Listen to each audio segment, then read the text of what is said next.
नमस्कार, मी शामराव मोकाशी, अध्यक्ष राजाराम बापू पाटील. सर्व मोटर कॅब जे म्हणतात ना, त्यांनीच हा व्हिडिओ पूर्ण ऐका, एकमेकाला शेअर करा, कायद्यानुसार कायद्यानं काम करा. ओला कोला हा कमिशन एजंट आहे, त्याला भाडा वाढवायचा कुठला अधिकार आहे का? कुठलाही नाही. शासन त्याला अधिकार देईल का? कधीही देऊ शकत नाहीत. शासनाला पर्यटक परवाने हे दिले जातात. पूर्ण व्हिडिओ ऐका, मग शेअर करा, कळून द्या सगळ्यांना. उगाच नुसतं ओला कोला हा तर माफियाचा आहे, पण शासनाला भाडं ह्यांना आकारता येईल का? मुळीच आकारता येणार नाही. कारण हे पर्यटक परवाने आहेत, पर्यटनासाठी दिलेले असतात. आणि हे परवाने जे दिलेले असतात ना, ते टूर अँड ट्रॅव्हल्स कंपनीच्यासाठी. तो 50 गाड्या, तो 100 गाड्या बी घेऊ शकतो. हे लक्षात ठेवा. पर्यटक परवानाधारकांनी पूर्ण व्हिडिओ ऐका आणि मग शेअर करा. नाहीतर नुसतं भाडं देणार ओला कोलाच्या डॅशबोर्डवर. ओला कोला हा कमिशन एजंटच आहे, त्याची या पायखाली तो ॲटोमॅटिक बाहेर जाईल. कसा? आपोआप जाईल. पण कायद्यानुसार कायद्यानं त्यांना कुठलेही अधिकार देता येणार नाहीत, काही सुद्धा नाहीत. फक्त शासन, रिक्षा, टॅक्सी, ज्या मीटरनं गाड्या शासनानं मान्यता दिलेली आहे त्यांनाच ते शासन भाडं वाढवू शकतं. पर्यटक परवान्याचे नियम ऐका. तो ज्याच्या नावावर गाडी आहे आणि पर्यटन ज्याला करायचं आहे ते त्यांचं बोली भाडं असतं. मी 80 किलोमीटर देणार, तशी किलोमीटर देणार. तुम्हाला काय शासनानं सांगितलं नाही पर्यटक परवाने घ्या म्हणून. हे बी प्रत्येकानं लक्षात ठेवा. तुम्हीच घेतायचा, तुम्हाला कोण बी सांगतो मी महिन्याला ₹1,00,000 देणार आणि ₹2,00,000 देणार. पर्यटक परवान्याच्या धारकाला त्या गाडीला नगरपालिका, महानगरपालिका, स्थानिक प्राधिकरणाच्या हद्दीत व्यवसायच करता येत नाही. नुसतं मोटर कॅब म्हणजे रिक्षा बी मोटर कॅबमध्येच येते. 4 सीटची गाडी, 6 सीटची आतली जी गाडी येतात त्यालाच मोटर कॅब म्हणतात. हेही प्रत्येकानं लक्षात ठेवा. मी एवढंच तुम्हाला सांगेन, आम्ही सतत शासनाकडे पाठपुरावा केलेला आहे की ही गोरगरिबांच्या गाड्या आहेत, हे उद्ध्वस्त होतील. ओला कोला हा माफिया आहे, कमिशन एजंट आहे. आणि ह्यांनी बी त्या दलालांचं ऐकून सगळं ते घेतले. तुम्ही बाबांनो, आम्ही शासनाकडे एकच मागणी सतत लावलेली आहे, भविष्यात हे तुमचं काम होऊ शकेल. भविष्यात तुमचं हे काम होऊ शकेल. म्हणजे हिला काळं पिवळी गाडी करून 5 वर्षाच्या आतली असेल ती, शासनानं त्याला हिरवा कंदीलसुद्धा दिलेला आहे. परंतु मोठा संघर्ष करावा लागणार आहे, हे बी लक्षात ठेवायचं आहे. नाहीतर माझी मोटर कॅब पर्यटक परवाना आहे, कोण धंदा करू शकत नाही त्याच्यावरती. ओला कोला हा ॲटोमॅटिकच हटेल. आता बसची संख्या वाढणार आहे, बसना सुद्धा मोठा फंड मिळणार आहे. पुण्यात वाढतील, कोल्हापूरला वाढतील, सगळ्या ठिकाणी बसची संख्या वाढेल. रिक्षा, टॅक्सी हा स्थानिकांचा व्यवसाय आहे, सुशिक्षित बेरोजगारांचा आहे. त्यांना जोपर्यंत कामधंदा लागत नाही तोपर्यंत मीटरनं तो व्यवसाय करायचा असतो. आणि इथं मक्तेदारी झालेली आहे, हे लक्षात ठेवायचं आहे. प्रत्येकानं लक्षात ठेवा. व्हिडिओ शेअर करत राहा आणि मूचवाले मोकाशी यूट्यूबचे व्हिडिओ बघत राहा.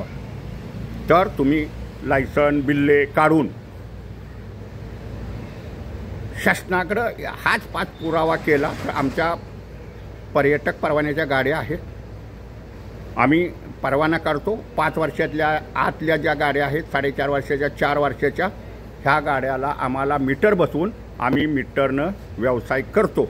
हेच काम होऊ शकेल. दुसरं काम कुठलंही शासनालाही करता येणार नाही, हे प्रत्येकानं लक्षात घ्या. पर्यटक परवाना चालकांनी तुमच्याकडे जर बिल्ला असेल तर तुम्ही रीतसर परमिट काढू शकता. काळी पिवळी ती गाडी करावी लागेल. मग शासन हेच काम देईल. हिरवा सिग्नल दिला असला तर अशी कुठलीही अजून परवानगी दिलेली नाही, हे लक्षात ठेवा. आणि मग तिला मीटर बसवता येईल. म्हणजे तुमच्या गाड्या खराब होणार नाहीत, बेकार होणार नाहीत. आणि मग मीटरनं तुम्ही प्राधिकरणाच्या हद्दीत, समजा पुण्याला जर ती पर्यटक परवान्याचं तुम्ही परमिट काढलं, पुन्हा RTOमधनं, तर पुन्हा महापालिकेच्या हद्दीत तुम्ही व्यवसाय करू शकता. मुंबईत काढलं तर मुंबईत तुम्ही मीटरनं व्यवसाय करू शकता. मग त्याला शासन भाडं ठरवून देऊ शकतं. पण ओला कोला, उबेर कुबेर असा कुणालाही भाडं ठरवायचा अधिकार शासन देता येत नाही, देताही येणार नाही. आणि ओला कोला हा बेकायदेशीर आहे, कमिशन एजंट आहे.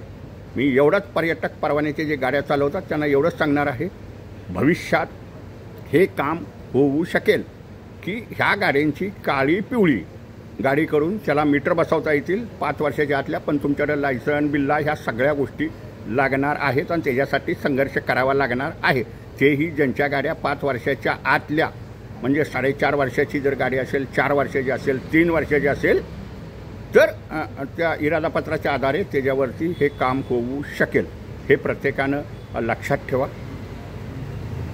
नुसतंच मोटर कॅब आम्ही ओला कोला हा कमिशन एजंट आहे. कुठल्या बेरजीत नाही, तो सुरुवातीपासूनच बेरजीत नाही. त्याला कोणी विचारतं आहे? कोर्टाच्या निर्णयाच्यामुळं त्यांनी 5-5 लाख रुपये खाली भरलेत लायसन द्या म्हणून. हे लक्षात ठेवा.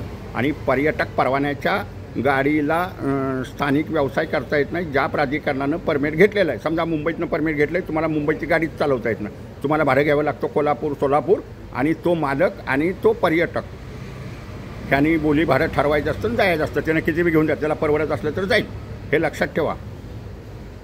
आणि हे घेताना तुमच्याकडं टूर अँड ट्रॅव्हल्स हे सर्टिफिकेट लागतं.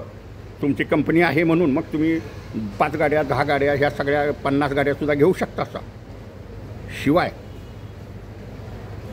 हे परवाने टूर अँड ट्रॅव्हल्स कंपनी किंवा हॉटेलच्या नावावरसुद्धा हे परवाने मिळतात. की हॉटेलवाल्याला एक हे आहे की त्याच्या हॉटेलमध्ये जे राहण्यासाठी लोक येतात, पर्यटक बाहेरची लोक, आणि त्यांना इकडं तिकडं पर्यटन करायचं असतं, ते बोली भाड्यावरती देऊ शकतात. एखादा हॉटेलवालासुद्धा 50 पर्यटक परवान्याच्या गाड्या घेऊ शकतो. पण चालकाकडं लायसन बिल्ला लागतो. हे मात्र पर्यटक परवाना चालकाने लक्षात ठेवा. भविष्यात तुमचं एकच काम होऊ शकेल की हिला जर काळी पिवळी करून शासनानं जरी आम्हाला हिरवा सिग्नल 10 वर्षापूर्वी दिला असला, आपण फॉलो केलेला आहे, पण भविष्यात हे काम होऊ शकेल. मोठा संघर्ष केल्यानंतर आम्ही मीटरनं व्यवसाय करतो, मीटर बसवतो, आमच्या गाड्या खराब करू नका. ओला कोला कोण आहे आम्हाला माहीतच नाही. तो एक कमिशन एजंट आहे. त्याला काय पडलेलं नाही. तो उद्या त्याला तुम्हाला 10 रुपये बी भाडं देईल, 5 रुपये बी देईल. त्याला काय घेणं देणं आहे. तो कोण आहे? त्याचं ॲप आहे. आता हे ॲप निघत नाहीत का? जुगार खेळायचं, रमी खेळायचं, काय बी असं. म्हणजे आपण फसायचं काय गरज आहे, हेही पर्यटक परवाना चालकांनी लक्षात ठेवा. आणि गाडी घेतानासुद्धा विचार करा. ही गाडी 8 वर्षानंतर तुम्हाला चालत नाही. पर्यटक परवान्यातसुद्धा हेही प्रत्येकानं विचार करा. धन्यवाद. मूचवाले मोकाशी यूट्यूब पहा, लाईक करा आणि हा व्हिडिओ सगळ्यांना शेअर करा. आणि मूचवाले मोकाशी यूट्यूबचे पूर्ण व्हिडिओ पाहत राहा. धन्यवाद.